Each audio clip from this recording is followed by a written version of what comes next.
Bismillahirrahmanirrahim. In this video, we will discuss Chemistry 9th, chapter number 2, application paper. There are 13 questions in this paper, comprising 4 MCQs, 2 long and 7 short questions. So first of all, we will look at MCQs. Question number 1, which one of the following is used for cancer treatment within the body? Okay, so within the body, first of all हम वो देखेंगे options जो इससे relate नहीं करती हैं ताकि वो सब निकल जाएं और एंड पे हमारे पास सही ऑप्शन आ जाए। ठीक है, तो अगर हम ऑप्शन सी को देखें आयोडीन 131, तो ये तो गॉइटर डिजीज़ है उसके लिए यूज़ होता है। ठीक है, तो इसका कैंसर से कोई ताल्लुक ही नहीं है, दैट्स वाई ये ऑप्शन हम स्किप कर देंगे। ए और बी ऑप्शंस जो हैं ये कैंसर के लिए तो हैं, लेकिन ये कैंसर स्किन कैंसर के लिए।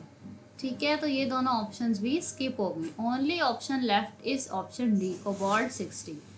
ये है cancer treatment with in the body के लिए, that's why D option is correct. The isotopes use to generate electricity in nuclear reactor. ठीक है, रिएक्टर क्या होता है कि बहुत बड़े अपरेटस होते हैं जिसके अंदर न्यूक्लियस के रिएक्शन करवाए जाते हैं। उसके अंदर कह रहा है कि कौन सा आइसोटॉप है जिसका रिएक्शन करवाते हैं तो इलेक्ट्रिसिटी जनरेट करने के लिए यूज़ कर सकते हैं। ठीक है, फर्स्ट ऑफ ऑल तो इसमें यूरेनियम, आपको पता होना चाहिए कि यूरेनियम आइसोटॉप यूज़ होता है फॉर जनरेटिंग इलेक्ट्रिसिटी। ए और डी ऑप्शन तो आपके कैंसिल हो गए। अब यूरेनियम में दो हैं, इनमें से कौन सा वाला यूज़ होता है? Uranium 238, because it is radio active, तो ऑप्शन सी इज़ करेक्ट। ठीक है, ये वाला आइसोटॉप रेडियो एक्टिव नहीं है। नहीं, ये है तो रेडियो एक्टिव, बट ज़्यादातर जो यूज़ होता है क्योंकि U-238 सबसे ज़्यादा पाया जाता है, दैट्स वाई इसी को यूज़ किया जाता है। Next, how many electron can K shell accommodate? के अंदर कितने इलेक्ट्रॉन आ सकते हैं? Only 2 electron, B option is correct. How many times mass of proton is more than electron? Proton का मास कितना है? 1840 टाइम्स ज़्यादा है इलेक्ट्रॉन से। ठीक है, ये 3 ऑप्शन तो बिल्कुल ही नॉट रिलेटेड है, बिकॉज इतना थोड़ा डिफरेंस नहीं है, ज़्यादा डिफरेंस है प्रोटॉन और इलेक्ट्रॉन के मास में। तो B option is correct, 1840। Next, list of short questions. Question number 1, in which field biggest application of isotopes are? Isotopes की एप्लीकेशंस किस फील्ड में आती हैं? तो जो आइसोटॉप्स की एप्लीकेशंस का टॉपिक है उसकी सारी हेडिंग्स के नेम्स यहाँ पर आप मेंशन कर देंगे। ठीक है, उसमें हमारे पास क्या है? सबसे पहले रेडियोथेरापी यानी कैंसर ट्रीटमेंट, फिर सेकंड है जी मेडिसिन एंड डायग्नोसिस, फिर थर्ड है जी हमारे पास structure determination and chemical reaction, फिर हमारे पास आता है रेडियो आइसोटोप डेटिंग वाला point.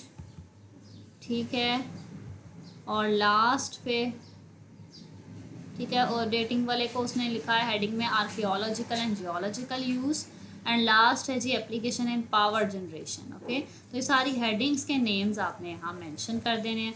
Next is give example of each of use of radio active isotope in medicine and radiotherapy.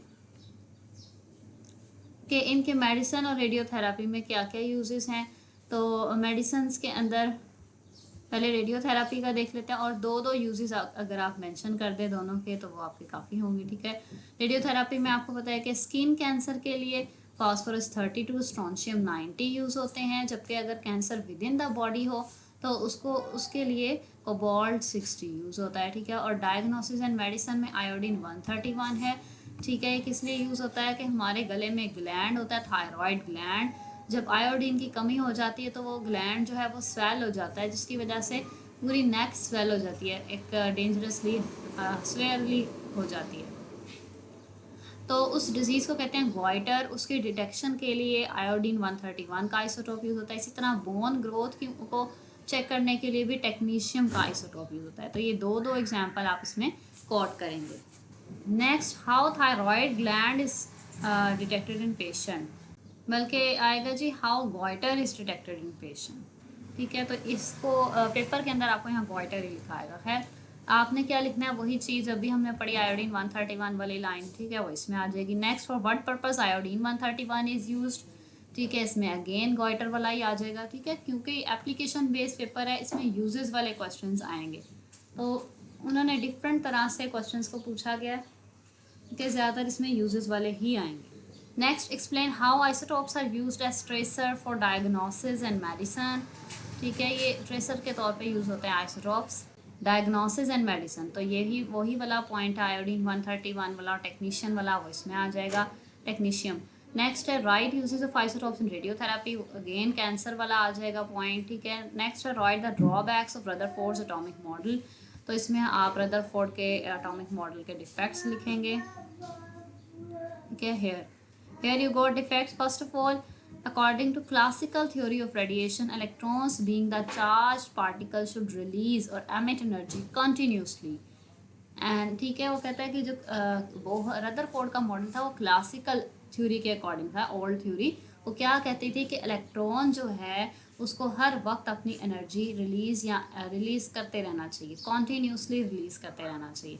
अगर वो ऐसा करता है तो फिर तो एनर्जी रिलीज़ करते करते वो नीचे नीचे नीचे नीचे गिरता रहेगा और स्टूडेंट्स एक टाइम ऐसा आएगा कि वो न्यूक्लियस के अंदर ही गिर जाएगा। ठीक है, दैट्स वाई इस तरह तो उसका स्ट्रक्चर ही कोलैप्स हो जाएगा। दैट्स वाई ये रदरफोर्ड के मॉडल का डिफेक्ट है। सेकंड है जी, if the electrons emit energy, अगर इलेक्ट्रॉन वाकई में कंटिन्यूसली एनर्जी एमिट करता है तो फिर उसको कॉन्टीन्यूस स्पेक्ट्रम बनाना चाहिए, बट इन एक्चुअल ये देखा गया कि इलेक्ट्रॉन लाइन स्पेक्ट्रम बनाता है। ठीक है, तो ये भी इसका एक defect. Next long questions. First one is draw electronic configuration of first 18 elements. Okay, so ये आपके पास चैप्टर के अंदर टेबल बना हुआ है, दिस वन।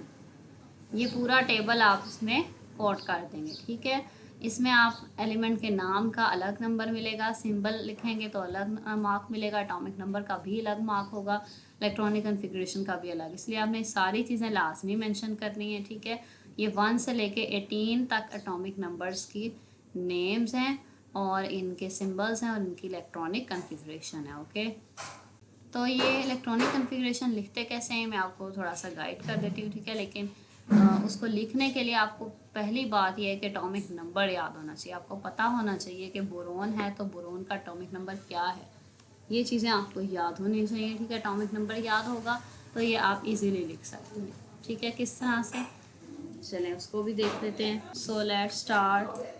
इलेक्ट्रॉनिक कॉन्फ़िगरेशन लिखने का एक तरीका है, ठीक है, एक टेक्निक मैं आपको बता देती हूँ, जिसके अंदर आप क्या करेंगे, आप लिखेंगे school, school, public, school, public, school. ठीक है, ये आपने याद रखना है। स्कूल भी 2 दफ़ा, पब्लिक स्कूल ये भी 2 दफ़ा। ठीक है, ये इनके पहले पहले मैंने स्कूल का पहला एस लेटर लिख लिया, पब्लिक का पी लिख लिया, इस तरह ये सारे लिख लिए। ठीक है, सबसे पहले आपने ये लिखना है। अब आपने इनकी काउंटिंग करनी है। एस की काउंटिंग आप 1 से स्टार्ट करेंगे। ठीक है, 1 2 3 4। ओके, इस तरह से आप पी की काउंटिंग 2 से स्टार्ट करेंगे, 2 3। ओके, ये इस तरीके से पहले आपने ये चीज़ बनानी है। किसी की भी इलेक्ट्रॉनिक कॉन्फ़िगरेशन लिखनी है तो पहले आपने ये चीज़ बना लेनी। ठीक है, school, school, public school, public school. S की काउंटिंग 1 से स्टार्ट करें, पी की काउंटिंग 2 से स्टार्ट करें। अब आपने देखना है कि आपके पास एटॉमिक नंबर क्या है। सपोज़ वो आपको कह रहा है कि बोरोन की इलेक्ट्रॉनिक कॉन्फ़िगरेशन लिख के दिखाएं, तो बोरोन का एटॉमिक नंबर क्या है, 5। ठीक है, वो उसमें आपको याद करना पड़ेगा। ठीक है, तो ये सारा कुछ लिखा हुआ है, पहले आपने ये लिखना है। अब आपने 5 इलेक्ट्रॉन्स इसके अंदर फिल करने हैं। कैसे करने हैं वो देख लेते हैं। उसके लिए आपको ये चीज़ पता होनी चाहिए कि जो एस है, एस के अंदर सिर्फ और सिर्फ 2 इलेक्ट्रॉन आ सकते हैं, 2 से ज़्यादा नहीं आ सकते। इसी तरह से जो पी है उसके अंदर 6 इलेक्ट्रॉन्स आ सकते हैं। ठीक है, 6 से ज़्यादा नहीं आ सकते। ओके, एस के अंदर अब हम ये 5 फिल करने लगे हैं। एस के अंदर कितने आ सकते हैं, 2। इसके अंदर भी 2, टोटल कितने हो गए, 4। 5 में से कितने बचे, 1, तो 1 यहाँ पर आ जाएगा। तो ये जो है यहाँ तक बोरोन की इलेक्ट्रॉनिक कॉन्फ़िगरेशन हो जाएगी। ठीक है, तो इस तरीके से ये वाले आप बेशक मिटा दें या फिर आप इनके आगे 0 0 लिखते हैं कि इनमें कोई इलेक्ट्रॉन नहीं। ठीक है, इस तरह से आप इलेक्ट्रॉनिक कन्फिग्रेशन किसी के भी लिख सकते हैं। फॉर एग्जांपल आप कार्बन के लिख के देखते हैं। कार्बन का एटॉमिक नंबर होता है G6, ठीक है। उसी तरह से आप बनाएंगे school, school, public, school, public, school, और फिर आप नंबरिंग स्टार्ट करेंगे 1 2 3 4। फिर पी की नंबरिंग स्टार्ट करेंगे 2 से स्टार्ट करेंगे 2 3, ओके। अब आपने 6 इलेक्ट्रॉन अंदर फिल कर देने, ठीक है। एस के अंदर आ सकते हैं 2, इसके अंदर भी 2, ठीक है। 4 हो गए, बाकी कितने बचे 2, तो 2 आ जाएंगे यहाँ, ठीक है। एक्चुअली तो पी के अंदर 6 आ सकते हैं, लेकिन यहाँ पे हमें सिर्फ इतने ही फिल करने थे, तो इसलिए हमने यहाँ पे 2 किए, ठीक है। तो ये जो है ये कार्बन की इलेक्ट्रॉनिक कन्फिग्रेशन है। सिमिलरली नाइट्रोजन अगर आ जाए तो नाइट्रोजन का होता है 7, ठीक है। उसी तरह से आप लिखेंगे school, school, public, school, public, school. उसी तरह से आप इसकी काउंटिंग कर देंगे 1 2 3 4।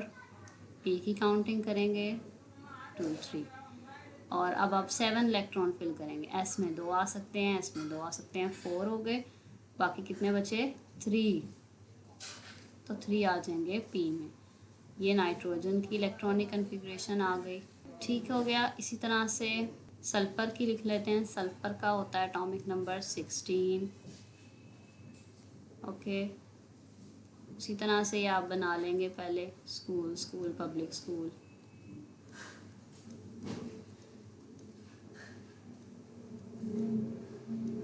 अब आपने 16 इलेक्ट्रॉन फिल करने हैं, ठीक है। एस के अंदर आएंगे 2, फिर एस में 2, फिर इसमें आपको पी में कितने आ सकते हैं 6, फिर एस में 2, कितने हो गए जी 6 7 8 9 10 11 12, 12 हो गए, बाकी कितने बचे 4, तो इस वाले पी में 4 ही आएंगे, ठीक है। तो ये जो है ये हो गई सल्फ़र की इलेक्ट्रॉनिक कन्फिग्रेशन। सिमिलरली आर्गोन की लिख लेते हैं। आर्गोन जो है उसमें आते हैं 18 electron, okay. School, school, public, school, public, school, ठीक है। एस की नंबरिंग देंगे 1 2 3 4, पी की देंगे 2 एंड 3, ठीक है। ऊपर 18 इलेक्ट्रॉन फिल करेंगे। एस में 2 आ सकते हैं, इसमें भी 2 आ सकते हैं, पी में 6 आ सकते हैं, एस में 2 आ सकते हैं। कितने हो गए जी 6 7 8 9 10 11 12, बाकी कितने बचे 6 बचे, तो पी में 6 ही आ सकते हैं, तो 6 यहाँ पे आ जाएंगे, ठीक है।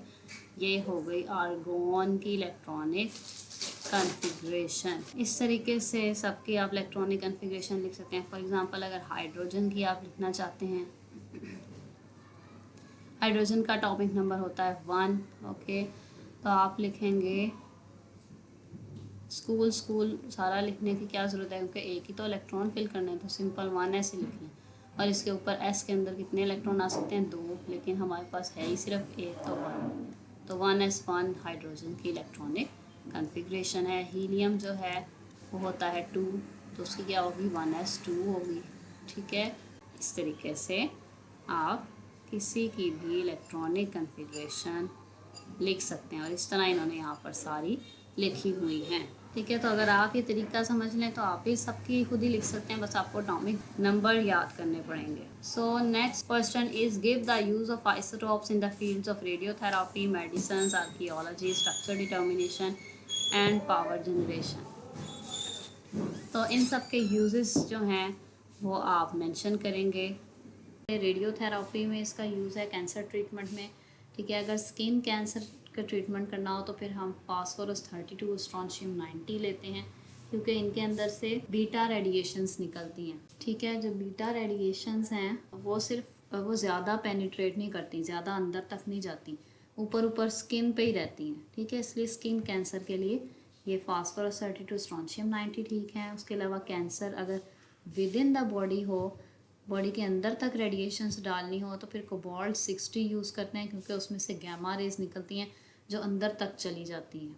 फिर है जी tracer for diagnosis and medicine, ठीक है। अगर किसी बीमारी का पता लगाना हो या ट्यूमर का पता लगाना हो बॉडी में, ठीक है, तो उसके लिए भी हम यूज़ करते हैं आइसोटोप्स को, लाइक आयोडीन 131 का आइसोटोप है, इसको गिलहड़ गले की थायराइड ग्लैंड में, हमारे गले के अंदर थायराइड ग्लैंड पाया जाता है, ठीक है। उसके अंदर एक डिजीज़ हो जाती है बास किसी को, और वो होती है गॉइटर गिलहड़, ठीक है। उसमें थायराइड ग्लैंड स्वेल हो जाते हैं, इसकी वजह से गला भी बहुत सूज के मोटा हो जाता है, ठीक है। तो उसकी शनाख्त के लिए आयोडीन 131 यूज़ किया जाता है, और बोन ग्रोथ देखने के लिए, मॉनिटर करने के लिए टेक्नीशियम का आइसोटोप यूज़ किया जाता है। देन है आर्कियोलॉजिकल एंड जियोलॉजिकल यूज़, ठीक है। फॉसिल्स की एज का पता लगाने के लिए रेडियो एक्टिव आइसोटोप्स को यूज़ किया जाता है, ठीक है। जैसे कि वेरी ओल्ड ऑब्जेक्ट्स, जो रेडियो एक्टिव आइसोटोप्स हैं वो क्योंकि रेडिएशंस निकालते रहते हैं ना, तो रेडिएशंस निकालते रहते हैं तो वक्त के साथ साथ उनकी अमाउंट कम होती जाती है, ठीक है। तो जितने टाइम के बाद उनकी अमाउंट हाफ रह जाती है उसे कहते हैं हाफ लाइफ, ठीक है। कि जितने टाइम के बाद रेडियो एक्टिव आइसोटोप की अमाउंट हाफ रह गई हो उस टाइम को कहते हैं हाफ लाइफ। तो हाफ लाइफ के ज़रिए फिर ओल्ड ऑब्जेक्ट्स की एज डिटरमिन की जाती है, which is called radio active dating, isotope dating, ठीक है। पुराने फॉसिल्स हैं जिनके अंदर कार्बन पाया जाता है, तो उनकी अगर हम एज डिटरमिन करें तो उसे कहते हैं कार्बन डेटिंग, ठीक है। कैसे डिटरमिन करते हैं बच्चों, उनमें कार्बन है C14 रेडियो एक्टिव है, यानी उसमें से रेडिएशन निकलती हैं, तो उसकी हाफ लाइफ का पता होगा इन लोगों को, ठीक है ना, वो लिटरेचर में लिखी होगी। सपोज करेंगे उसकी हाफ लाइफ है 2 ईयर्स, ठीक है। तो आफ्टर 2 ईयर्स उसकी अमाउंट हाफ हो जानी चाहिए, ठीक है। तो ये जाकर चेक करते रहते हैं साइंटिस्ट, ठीक है, या जो भी जियोलॉजिकल एक्सपर्ट्स होते हैं वो चेक करते रहते हैं कि जब C14 की अमाउंट हाफ रह गई दैट मीन्स 2 साल गुजर चुके हैं, ठीक है। अब C14 की अमाउंट जितनी हाफ होती जाती है उतनी इनको पता चलता रहता है कि ऑब्जेक्ट उतना पुराना होता जा रहा है, ठीक है, इतने साल गुजर चुके हैं। इस तरह कार्बन डेटिंग की जाती है। नेक्स्ट है जी chemical reaction and structure determination, जैसे कि कोई रिएक्शन मॉनिटर करना हो, रिएक्शन का मैकेनिज्म चेक करना हो। जैसे प्लांट्स हैं फोटोसिंथेसिस करते हैं, क्या करते हैं, कार्बन डाइऑक्साइड हवा से लेते हैं और ग्लूकोज प्रिपेयर करते हैं, ठीक है। अगर हमने देखना हो कि कैसे कार्बन डाइऑक्साइड मूव करती है प्लांट के अंदर, कैसे ग्लूकोज बन जाता है, तो उसके लिए हम साइंटिस्ट क्या करते हैं कि जो कार्बन डाइऑक्साइड है वो खुद से प्रिपेयर करके प्लांट को प्रोवाइड करते हैं, लेकिन उस कार्बन डाइऑक्साइड में नॉर्मल कार्बन नहीं होता बल्कि रेडियो एक्टिव कार्बन डाल देते हैं C14, जिसमें से रेडिएशंस निकले, ठीक है। जब वो C14 डालते हैं तो उसका कार्बन डाइऑक्साइड बना के जब प्लांट्स को देते हैं तो जहाँ जहाँ वो जाता है वहाँ से रेडिएशंस निकलती हैं, तो इसलिए मॉनिटर कर सकते हैं कि कैसे कैसे प्लांट गया और कैसे कैसे सारे स्टेप्स हुए और कैसे ग्लूकोज बन गया। नेक्स्ट है एप्लीकेशन इन पावर जनरेशन के, इलेक्ट्रिसिटी जनरेट करने के लिए भी आइसोटोप्स को यूज़ किया जाता है, ठीक है। न्यूक्लियर फिशन रिएक्शन होता है, फिशन का मतलब है ब्रेकेज, बड़ा मॉलिक्यूल ब्रेक होता है और छोटे छोटे मॉलिक्यूल्स बना देता है, that is called fission reaction, ठीक है। और ये रिएक्शन न्यूक्लियर रिएक्टर में होता है। रिएक्टर का मतलब है बड़े बड़े कंटेनर्स जिनके अंदर ये न्यूक्लियस के रिएक्शन किए जाते हैं, ठीक है। तो U-235-92 एक रेडियो एक्टिव आइसोटोप है यूरेनियम का, इसके ऊपर स्लो मूविंग न्यूट्रॉन्स बम्बार किए जाते हैं, तो ये इतना बड़ा न्यूक्लियस ब्रेक होके बेरियम और क्रिप्टॉन बन जाता है, साथ में 3 न्यूट्रॉन निकलते हैं और साथ में एनर्जी रिलीज होती है, ठीक है।